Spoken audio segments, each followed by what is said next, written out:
I need a script. Have you got a script? Yeah, I've got it here in front of me. Wicked. Let's do this shit. Welcome to the staging.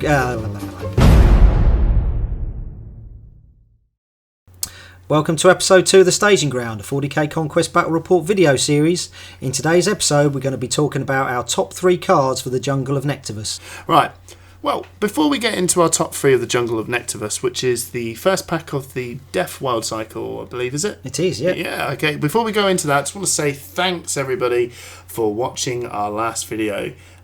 Really means a lot to us, you watching that. It's the first sort of main thing that we've all sort of done together. It's sort of, for me, editing. It's been a good thing. And, well, if you don't watch it anymore, I'm going to pretty much cry and quit. So don't do it. Like the UK. So, yeah. Our other news, massive congratulations to obviously the South Regional winner in England. He's done really well. Obviously, this is not in the script. Oh, sorry. Did he beat you, Hamish? Who was he playing? I was playing War, obviously.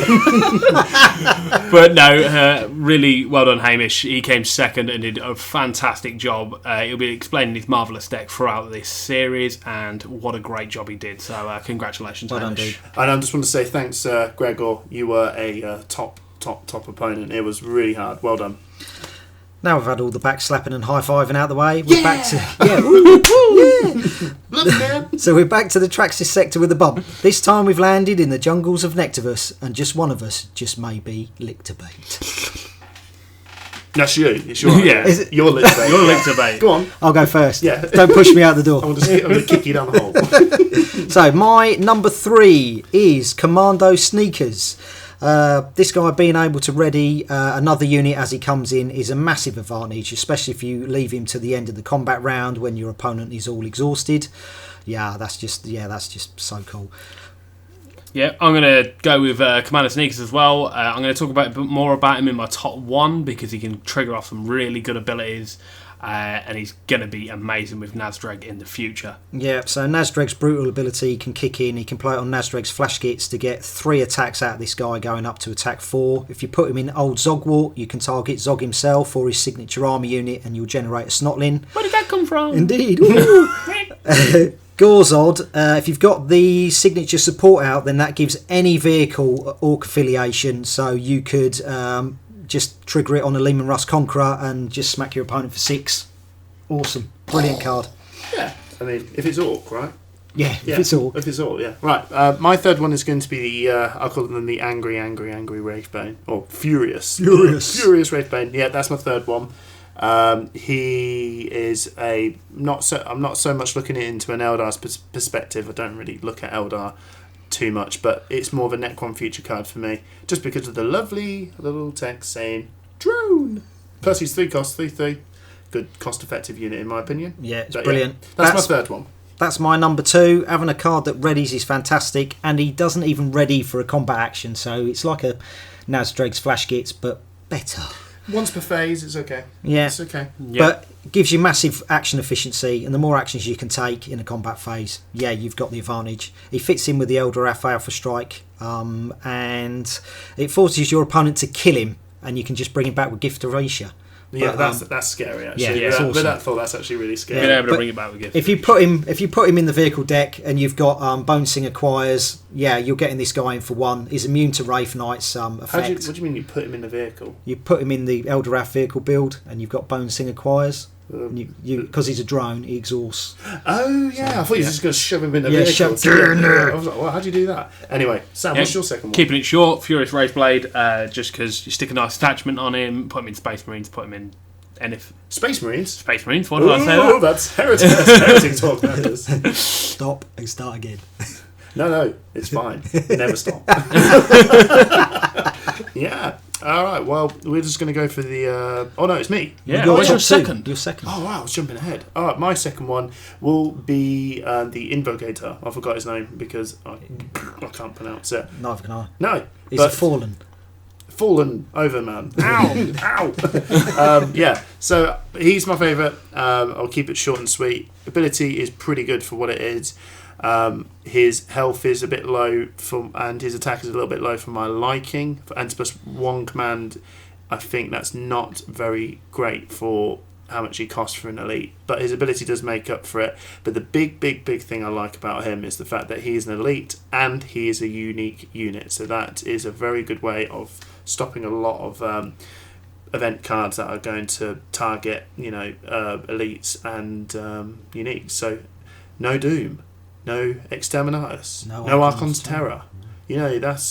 That's really good. And he also has all the lovely abilities of Backlash behind him.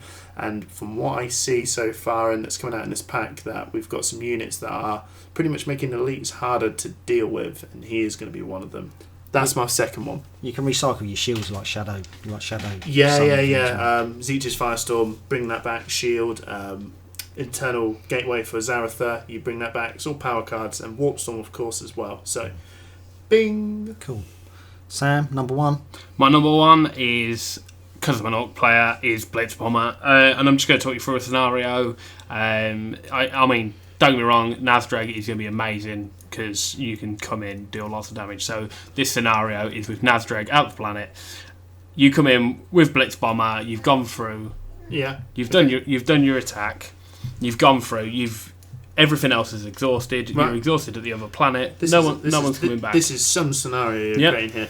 It happens to a lot of us. The guy's also new at playing this game as well. So I'm not that new. I've got about 4 No, I meant your opponent. Oh, okay. Everything's exhausted. He didn't attack with anyone. Well, They're all rogue traders. Okay, but we're talking orcs. You've got nothing to pull out your backside.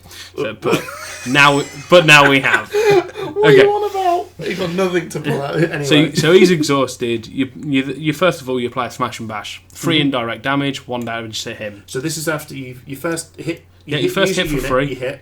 Okay. You play smash and bash. That's 1 damage to him. Yeah, and he ready. So you do 3 indirect damage. You swing for 4.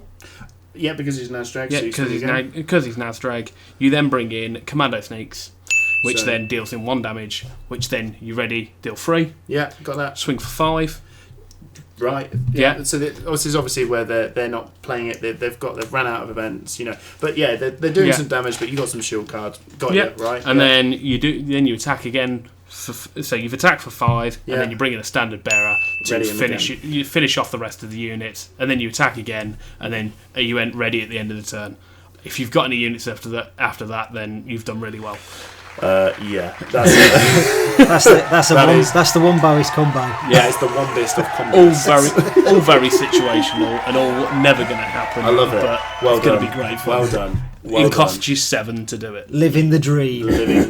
Big I'm time. good. When I pull it off, you will see the video. So number 1. My number 1 is XV8-05 Enforcer for Tau. He's brilliant. What? That sounded like you're talking code. You're coding a computer. But I am. I agree. He's hacking you. But I'm just gonna, I'm gonna jump in as well and say he is my number 1 card as well. But go for it, and I'll try and chip in. So he's a big fighting army unit, which Tau badly need, and he's really flexible. He can kill non-targetable units such as honoured librarians and rickety war buggies. His disadvantage is he's 4 costs, so he's a really expensive army unit that has no protection because he doesn't fit in the elite bracket. My argument with that though is the fact that he's a 4 cost 4/4. I think that's a really good cost-effective unit. That's just for me. I mean, the fact that it's for 4 health and a 4 attack is that's fine in my opinion. But that's why we're here. Indeed. I disagree. So Shadow Sun is probably the most vanilla with her. You can whack on an iron rifle to pump him up to 7 attack, auxiliary armour to make him a 6/5. You could even put a heavy marker drone on your opponent just to boost that initial attack. Unshi, obviously, he's going to have armour bane damage on 2 units, and any weapon attachment is just going to make him better. Oh man, awesome. the horrible thought of an iron rifle suddenly just flies onto this guy, and then you're just going to go and do 4 armour bane to this guy. No, sorry, 7. I'm going to do 7 to this guy, and then you go, oh, hang on a minute. You got that other guy coming along. I'll just put 3 over to there. Honoured librarian. Or in fact, I'll just chuck 2 on him. Yeah, make him ethereal, bounce him around. Awesome. Starblaze, probably the best one is Searing Burst Cannon for this guy, so you could potentially kill 2 units. and the target of the attack, as long as he doesn't use a shield card, will be taking double damage. Yeah, it's a bit meh, but so Starblaze. Are you just saying it for the sake of... Are you saying it for the sake of saying it? Are you trying to give this guy a little bit of love? I am. He needs a little bit of love. Yeah, so, a lot of love. Let's get on to the cute tricks. The cute... Cute tricks. Go for it. Go on, man. In Space Marines, if you have him in a Space Marine deck, you can attach a Nocturne Pattern Stormbolter to him. Oh, God. So, yeah, it's a bit of a tongue twister. That's what I found. Yeah, just laying on the floor. If you damage the target of the attack, then you get to attack again. So you could potentially kill 3 units with the one attack. So it's you attack the first guy, you then assign, let's just say you assign 1 damage to the weenie dude, and then you've got 3... Void Pirate, yeah, we'll just say Void Pirate. And then you've got 3 damage done to that guy. You've got to have damage done to him. You've got to damage your initial target Fine.